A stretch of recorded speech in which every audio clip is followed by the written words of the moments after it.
Hey guys, I just wanted to make a quick tutorial for you. I know I launched the Cinderella pumpkin and I had a lot of inquiries about how I made this pumpkin. So I thought I would do a tutorial for my Patreon so all of you can see and learn how to make that pumpkin. It's actually a pretty simple pumpkin to make. What you're going to need are 3 different colors. The main color for your pumpkin, which I'm choosing a blue because I wanted to do a Cinderella theme. And then you need 2 colors for your flowers. I wanted to keep my color palette very soft, so I chose a very soft, like kind of like a rusty blush pink. And then I chose some white for the second flower. And what we're going to be doing is we'll be using our Cinderella pumpkin cutter, which you all have gotten for free because you're part of the Patreon. And once we used the cutter, we added some gold detail and we added our flowers. So I'm going to go through the process on how I did this, and that way you can make your very own Cinderella pumpkin. Okay, so the first thing I like to do is make sure that my clay is properly adhered to my work surface. If you don't do that, sometimes your clay will stick to your cutter. So I really like to make sure that my clay is properly adhered to my work surface. And because this is a larger cutter, I don't really need cornstarch to get it to not to stick. I'll just use a tiny bit of water. So what you'll do is you'll dip your cutter and then just kind of take the excess off. So once it's nice and covered with water, then you will go ahead and make your impression. And we're making 2 because I wanted to go ahead and make a pair of earrings. So those are our pumpkins. You don't want to pick them up. So usually what I'll do is I'll pick them up when they're here, put them on my piece of paper so that I can bake. But because we're adding some details to this pumpkin, I don't want to move it. I want it to be adhered to the bottom so that when I'm working with it, it won't move. So the first thing we're going to do is actually start from the bottom up. So our first layer was our clay, our second layer will be our gold, and then our third layer will be our flowers. So now we'll go on to our second layer, which is our gold. And for that, I actually used mica powder. If you've never used mica powder, it's very similar to eyeshadow. It's just in a loose form. Mica powder is actually used in a lot of cosmetics, I believe. So the color that I'm using is this pretty gold. It has a tiny bit of like a copper gold to it. I don't know if that's coming through on the video. And we're literally going to use the tiniest amount of this. But before you actually start using your mica powder on your pumpkin, you do want to make sure that it's dry.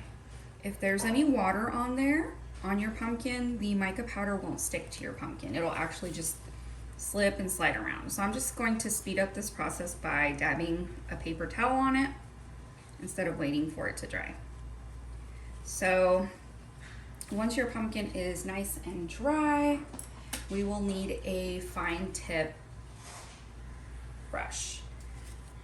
So I'm just gonna dip a little bit of the powder and then put it into my cap, and I'll use my cap as there we go. And so the first thing I'm gonna do is just color in my stem. With these mica powders, it's exactly like eyeshadow, so as soon as you rub it, you're gonna see that it becomes shiny and pretty. You don't need to use a lot of pressure, but I do like to use just a little bit to make sure that it's actually embedding into my clay. So once we've done our pumpkin tops, I should have cut these this way so you could see. I'm gonna move one, even if it slides around, just so that I can show you better. So now that we've done the top of the pumpkin, I want to go ahead and add some shadowing around the stem and then at the base of our pumpkin. So I'm going to dip it in a little bit more of my mica powder, and I'm going to start from the stem and kind of brush out.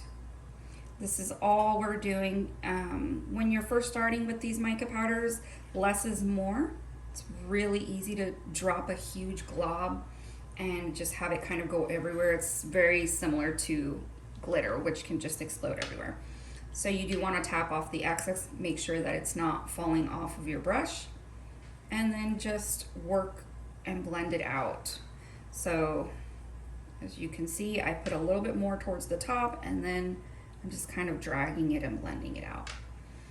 Now that we have that top part done, we can move on to the bottom, and I'm going to do the same, which is I'll put a kind of a heavy amount all along the bottom border. I don't want to get it in my lines and creases. That'll take away from the 3D effect of your pumpkin. So once you have the bottom, you're just going to drag this out, just like eyeshadow, blending it out into the pumpkin. And this is just going to give it a little bit of a shadow, but because we're using gold, it's fabulous. Okay. So I'm pretty happy with that. As you can see, these are extremely easy to use. So once I've done that shading, I can take a little more mica powder and go on my outer edge, on my outer side of my pumpkin, just the slightest bit. And I'm gonna do the same to these inner lines. This is gonna be so faint that you're gonna be tempted to add more, but don't. This has to be very light. Okay, so that pumpkin is done, and I'm just gonna go ahead and do the second pumpkin. Honestly, if you haven't used mica powders, please start using them. They're so very easy to use, and they just make everything look so pretty. Okay, so there's a lot on here. I'll make sure that I don't have that much, we don't need a whole lot. I'm gonna add the darker parts of my pumpkin, and then now I'm gonna take some more off because I'm just gonna blend it out.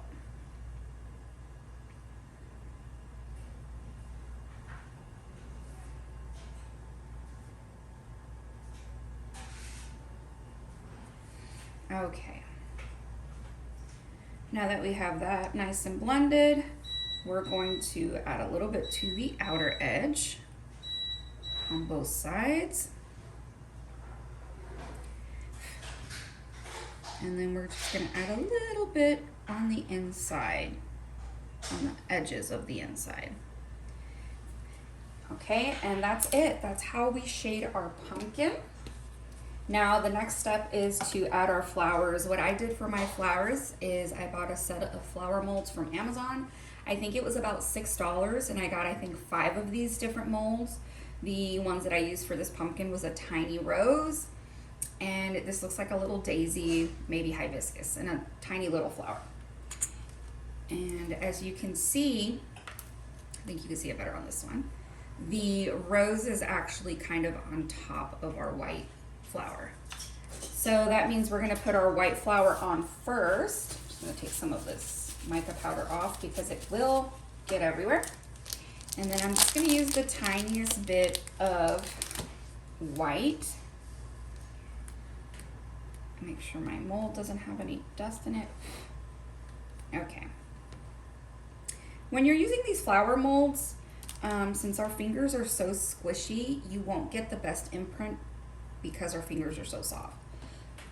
So what you want to do is use the back of one of your dotting tools, ball tools, or brushes, and then press it in with that.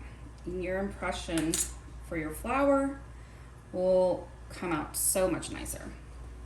So we have our pink one in there, or our white one in there. Now I'll do a pink one, and it's just the tiniest amount what you use for these flowers. All right, and again, I'm going to dab this in to make sure that I get a nice impression.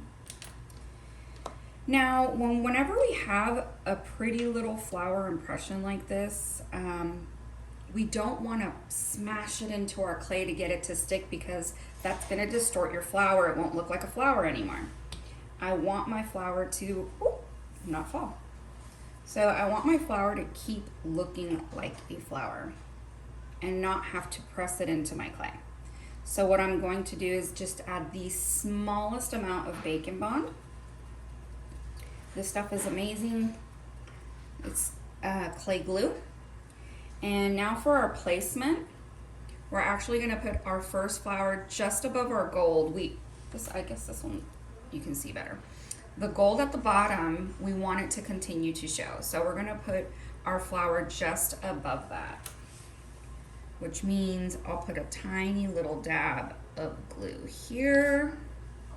And like I said, just a small amount because this doesn't soak in. So if you put too much, when you put your flour on here, it will spread out and it can look pretty messy. So we're just going to add our flour, and because we have the Bacon Bond, that will bake on there and it won't move. You don't have to worry about smashing it in and getting an ugly flour. So now I'll go ahead and do the other white flour. A little more white.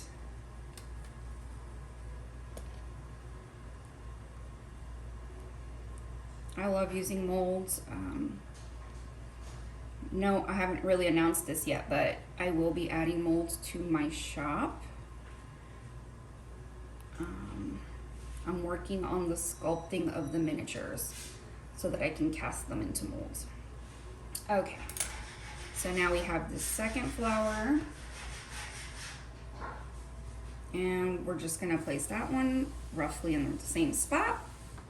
So now we have our two flours. We should be just to the right of this first line and just above our gold. Then for our rose. Did I lose my rose? I think I did. All right, so we'll make a new one.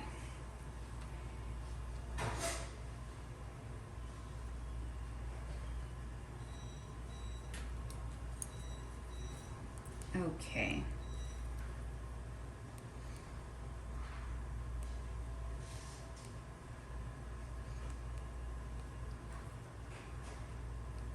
I don't want any of the messy edges, so you do want it to be completely flat. You don't want any of it sticking out, or the border of your flour will not look as nice. Okay, so now we have a flower. I'm just gonna add some right here and kind of drip it over that first petal of the white flower, because I want it to stick to the white flower and the pumpkin. There we go. So there's our first pumpkin ready to be baked, just about. And then we are making the second pink flower. This is gonna be a quick tutorial, guys. As you can see, it is super easy. I actually think that the Cinderella pumpkin would look good in pretty much every pastel shade. Turned into a dusty color. So the way I make my dusty colors, like I made this dusty rose, is I take a pastel and I add a tiny bit of brown to it. That's what I did to this blue, and that'll give you a dusty color. Okay, so here is our second flower.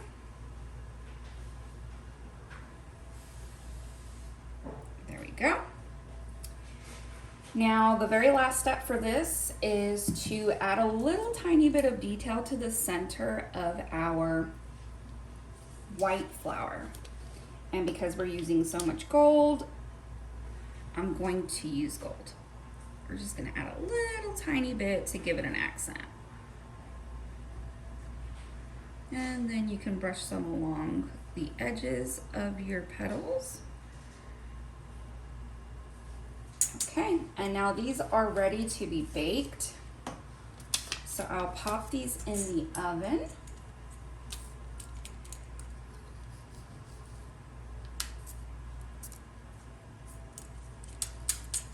And that's it, that's how you make the Cinderella pumpkins. I'm going to pop these in and take out the one that I have already had baking so that I can finish the tutorial. So I'm gonna pop this in and bring the other one.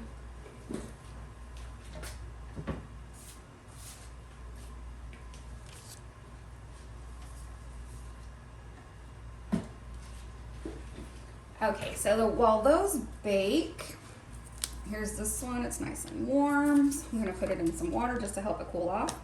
Now I want to glaze this because we put mica powder on it and I don't want it to wear off. So the way we do that, and if you notice, these pumpkins are not shiny. If I would have used resin or a gloss finish, the gold wouldn't show up as well. So what I actually use to coat is this DuraClear Ultra Matte. It dries extremely fast, which I love. As soon as you coat it, it's probably dry within just a couple minutes. And then you'll need a flat brush to spread that coating on. Let me see if this is cool enough. This is cool enough now. So I'm just gonna pat this dry. I don't wanna rub all of my pretty mica powder off. It doesn't rub off so easily, but it can.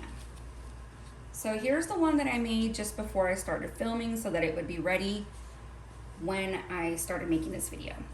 Now that it's completely made, I don't want to sand it yet. What I want to do is actually go ahead and coat it first. And the reason we're doing that is when we're sanding, we're manipulating the pumpkin a lot and we're gonna rub all of that pretty mica powder off, and I don't want that. So what we're actually going to do is, you just need the smallest amount of this glaze. It just, the tiniest amount goes a very long way. And with this clear matte finish, you want a very, very thin coat. This is only to cover our pretty mica powder. I don't even really too much worry about coating that much in the center. What I really want to make sure that I'm covering is all of this pretty gold. And with this matte finish, it won't take away from the pretty gold effect that we have, as if we used resin, the shininess would be competing with the gold and it would be hard to see the gold. So once this dries, it will be completely matte. And this should dry within about 2 to 3 minutes. It should be dry, and if you want to put another coat you can, but really you only need one. We're just trying to keep that mica powder from fading or going away. So once this is dry, you can take your rotary tool or your sanding paper and just kind of clean the edges, and that's it. That is how you get your Cinderella pumpkin. All right, guys, well, I had fun making this little tutorial for you guys. I hope if you haven't, that you go to your Patreon listing on my website and go ahead and add the Cinderella pumpkin, because you guys do get it for free. Okay, everyone, happy Saturday, and I will talk to everyone later. Bye.